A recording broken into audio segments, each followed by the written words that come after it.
Whites are psychopaths, and their behavior represents an underlying biologically transmitted proclivity with roots deep in their evolutionary history. Hey guys, my name is Modi and you are welcome to Modi Speaks. Today we need to talk about something that has gone way too far.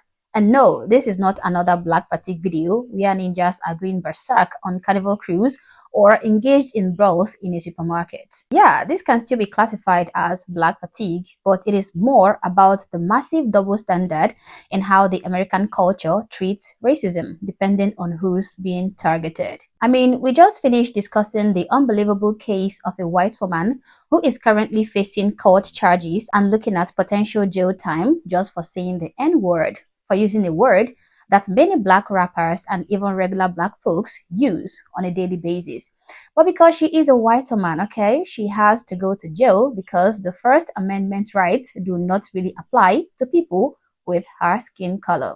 There is a two-tier justice system going on in America today, and we are going to be taking a glance at it today. So the guy at the center of today's video is Dante King. He is no king, by the way, and yes, that name does not suit him at all, especially when you consider the type of ideology this man is spreading. Now, this so-called king, who by the way is a DEI speaker, was invited to speak at the University of California, San Francisco, a respected medical institution.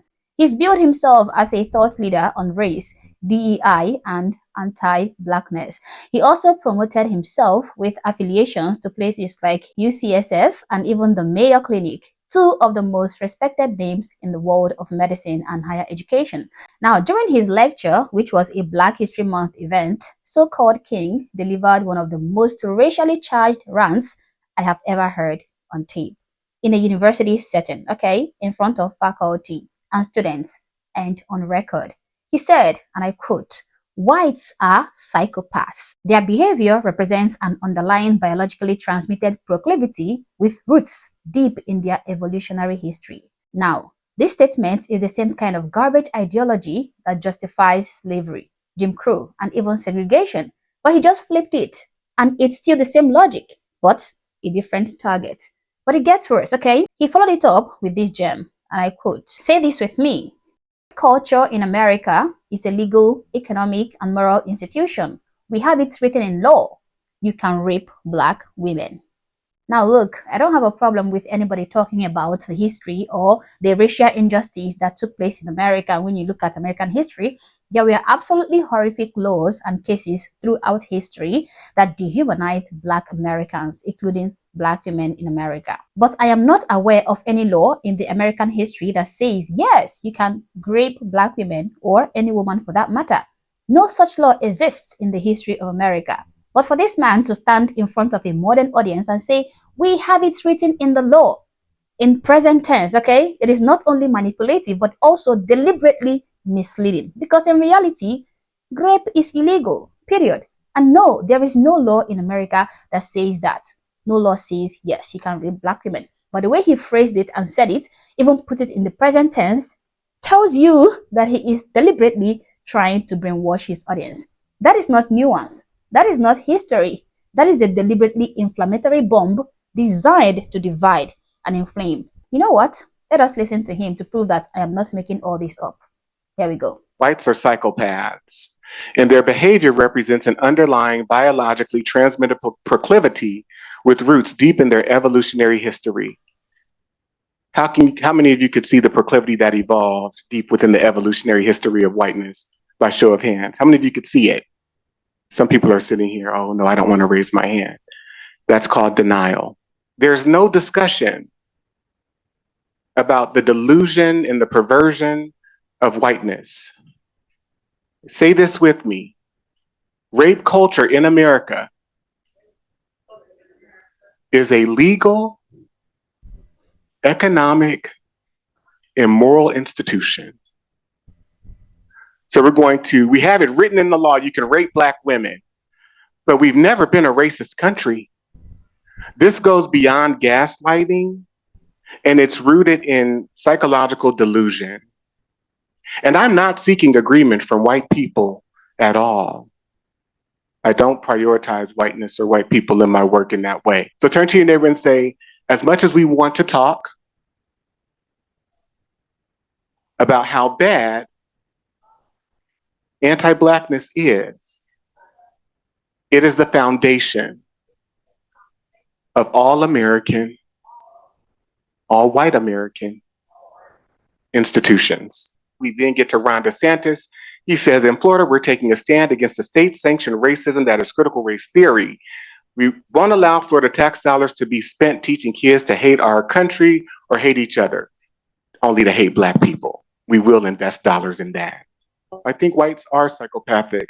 I think there are many lies, the level of lying that white people do that has started since colonialism. We're just used to it.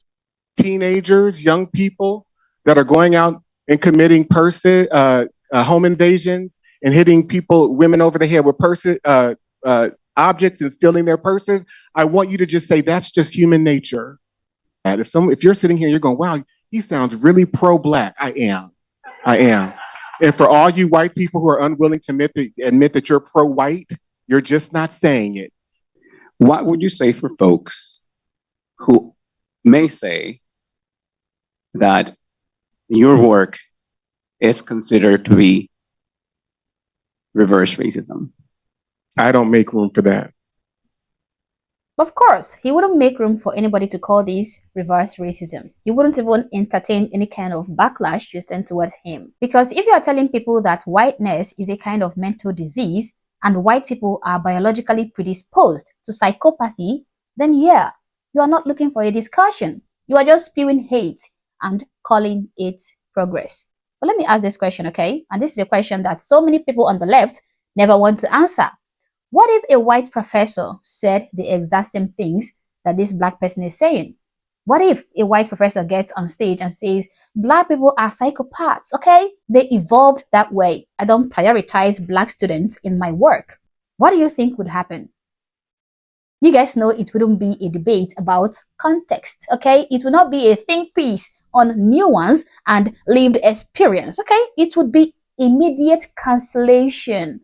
You would have journalists camped outside his house. Universities would issue apologies even before the so-called king even got to finish his sentence, okay? Now, that is not a guess. I did not guess that. That is exactly how things would play out and how it was played out anytime a white academic says something even remotely controversial about race. But this time, because it is a Black person, a Black professor, everybody has to keep quiet or even applaud and clap for him. The universities that invited this man, University of California, San Francisco and Mayo Clinic, only distanced themselves after the backlash, okay? They only distanced themselves after the clip went viral, after conservative outlets like Young America's Foundation, Fox News, and The College Fix put this incident on the spotlight. And only then did they cancel his course and cut ties with him, which means the original message was perfectly acceptable to them, until people noticed and started talking about it. And that is what this is all about, guys. It is about the moral cowardice in American institutions. It is about the one standard that has been created for some people and a completely different standard created for others, okay? It is about how anti-racism has been hijacked to mean something it never originally meant. Instead of racial equality, we now get a culture of racial revenge, where one people feel totally justified in dehumanizing others, so long as they belong to the oppressor group. Now, why can't people like this man condemn slavery, segregation, and historical injustice without turning around and saying white people are mentally defective? Even when I discuss Black degeneracies, I always point out that it is not all Black people doing it, okay? But a growing percentage of Black people whom I sometimes call ninjas. You get what I'm trying to say?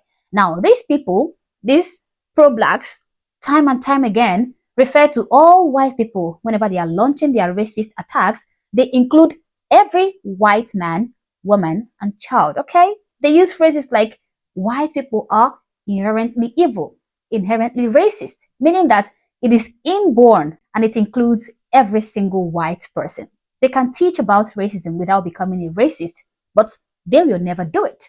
They can talk about American history without poisoning the present, but they will never do it.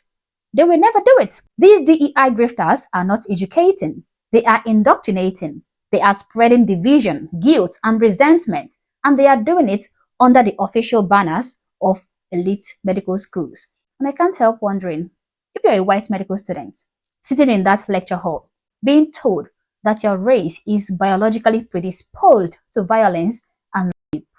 How do you even respond to that? What do you say? Because if you object, they say you are fragile.